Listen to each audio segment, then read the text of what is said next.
Hi, everyone. Welcome to the PrecisCa GU Tumor Board. My name is Brian Reaney. I'm a GU medical oncologist at Vanderbilt, and I'm happy to be joined today by a prestigious panel of experts from around the country to discuss several cases.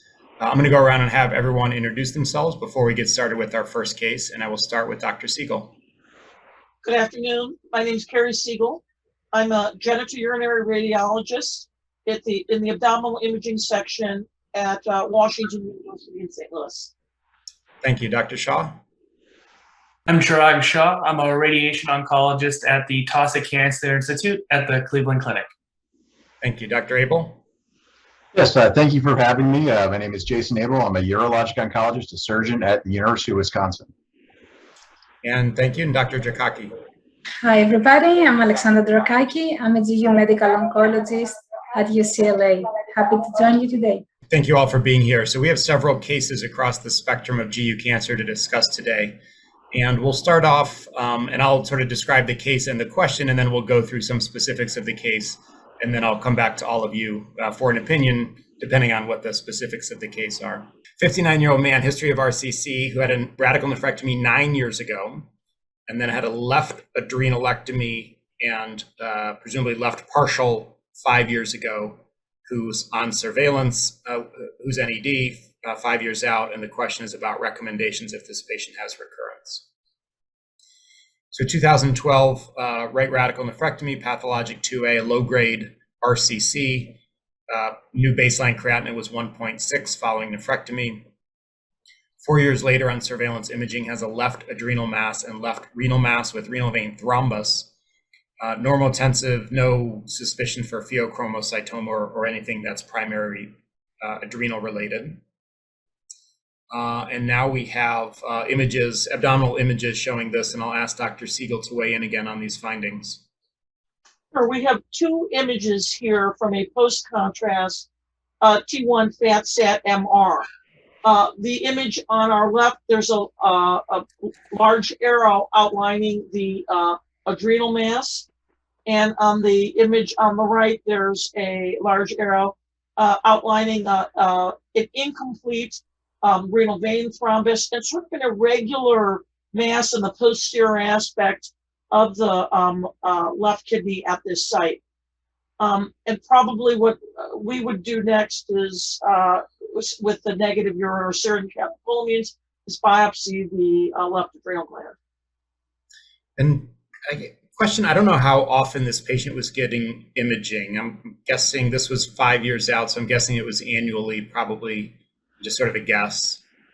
It seems like a fair bulk of disease to sort of be the first abnormality on a scan. Is that fair? I mean, I know we don't have old scans, but it just seems like that adrenal mass is pretty big, and to have a renal vein thrombus as a recurrence, or is this a new primary? I guess we really don't know on this. I mean, I think I think you're right as far as this is my patient, but the interval of surveillance, I didn't see the patient until they presented with this. The interval of surveillance was definitely about at least 18 months at the end. And there was nothing on the 18-month imaging, and then this was the presentation. Okay.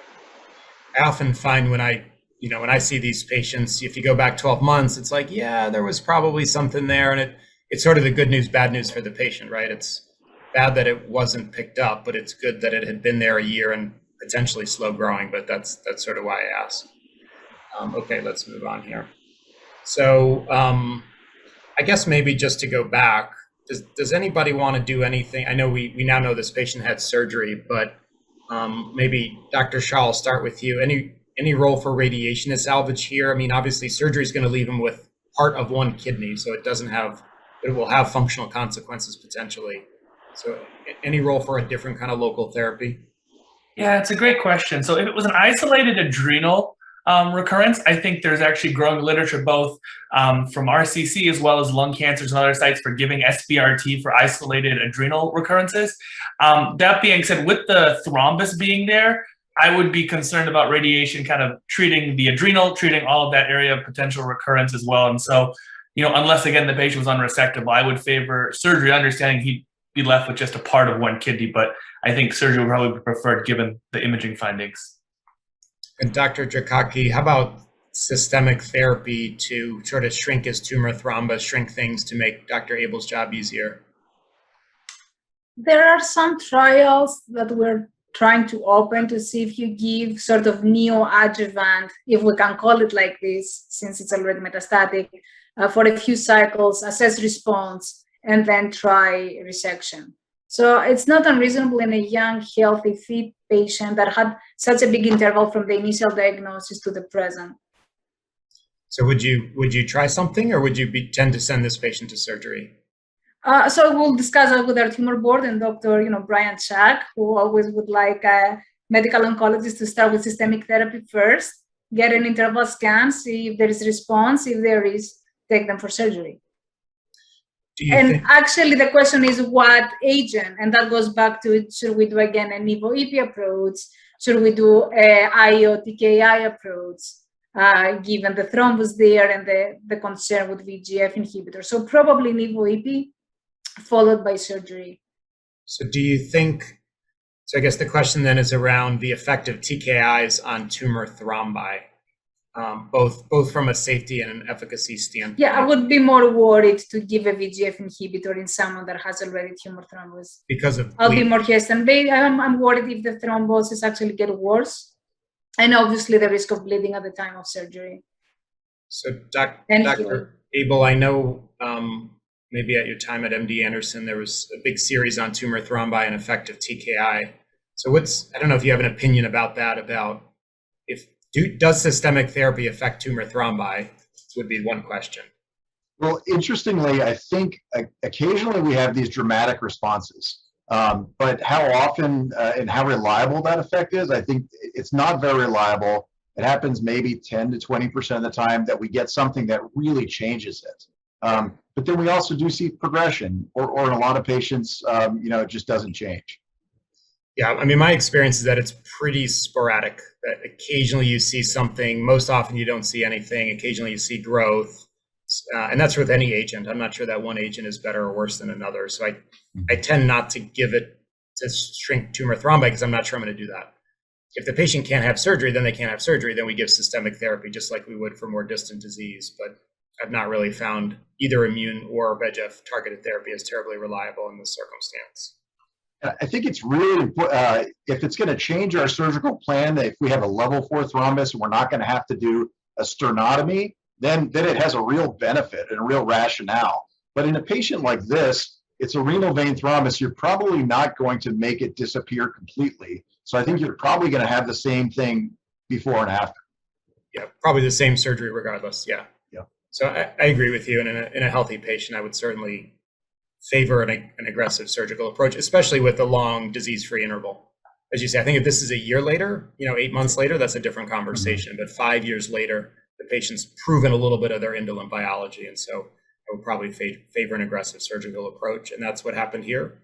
So 2016, left adrenalectomy, clear cell RCC, negative margins, and the left partial, also clear cell grade 3, negative margins, T3A, so the renal vein thrombus. Continues on surveillance, but now with a new baseline creatinine of 2.1. I'm not sure what GFR that gives them, probably in the 30s, I'm guessing. And so the question is really around further recurrence. So now the patient has part of one kidney and a creatinine of 2.1. So let's take it from that angle. Dr. Drakaki, I'll ask you. So let's say the patient has no systemic therapy, which is what actually happened in this case, and has baseline renal failure. Let's say the GFR is between 30 and 40, I'm guessing, based on the creatinine. So the first question is, where is the recurrence? And I know you led a lot of literature about pancreatic metastasis. So let's say if they have metastasis in the pancreas, probably the biology of the disease is different than the most commonly aggressive RCC. I wouldn't be surprised if actually is there, given the long interval between diagnosis and first recurrence, if this is the second one. So I may just observe, or we'll ask our radiation oncologists or our surgeons if metastatectomy is an option, if ablation is an option, and try to increase the treatment-free survival. So let me ask on that basis. So you probably have a lot of patients, we all do, like this patient, where the nephrectomy 12 years ago, metastasectomy 7 years ago, another metastasectomy 3 years ago. At what at what number local therapy do you say enough is enough? So I at think some point you depends. can keep doing local therapy. So it's sort of a rhetorical question, but for me, I'll give my answer and then I'll have others weigh in. As I get to the third or fourth local therapy, I start thinking to myself, I'm not sure I'm helping this patient because the interval usually gets smaller. So that's kind of where the question is coming from. So my answer is, what is the interval? So I was following a patient that 25 years was undergoing. Yeah, so obviously I was not here. The initial doctor who met the patient, I met her like further down the road. But for 25 years, our radiologists were doing ablations, and our surgeons were resecting the metastatic sites. And when the interval became shorter, so when between every other scan you were seeing there was some more activity, this was the time that we said it's time to treat. So it's the location of the metastasis, the interval between recurrences, and obviously the performance status and the other comorbidities. Sure. Dr. Abel, do you have an opinion on that? Yeah, I think especially when they present in sequence, meaning they have one and then maybe 2 years later they have another. I think the people that have 3 different sites that present all at once, I think those are just poor candidates for metastasis-directed therapy. Yeah, and Dr. Shaw, in terms you're giving ablative therapy, not palliative, but ablative therapy is Yeah, it's an evolving area. So 10 years ago, a single site we would have done it for. Now there's data on 1 to 3 lesions. The Sabre Comet trial was published, and now actually Sabre Comet 2, I think, is looking at 4 to 10 lesions. It's a moving target for sure, but I agree with Dr. Drakaki's answer very much in terms of the interval is important to me. So if it's like every scan that they get a follow-up on, all of a sudden there's a new lesion, we've passed that point in my opinion, and I think that's where we start worrying about it. But I typically like to see an interval of at least 6 months to ideally more than a year before I consider repeat local, ablative SBRT type of therapies. Yeah, I generally agree. I think interval is everything.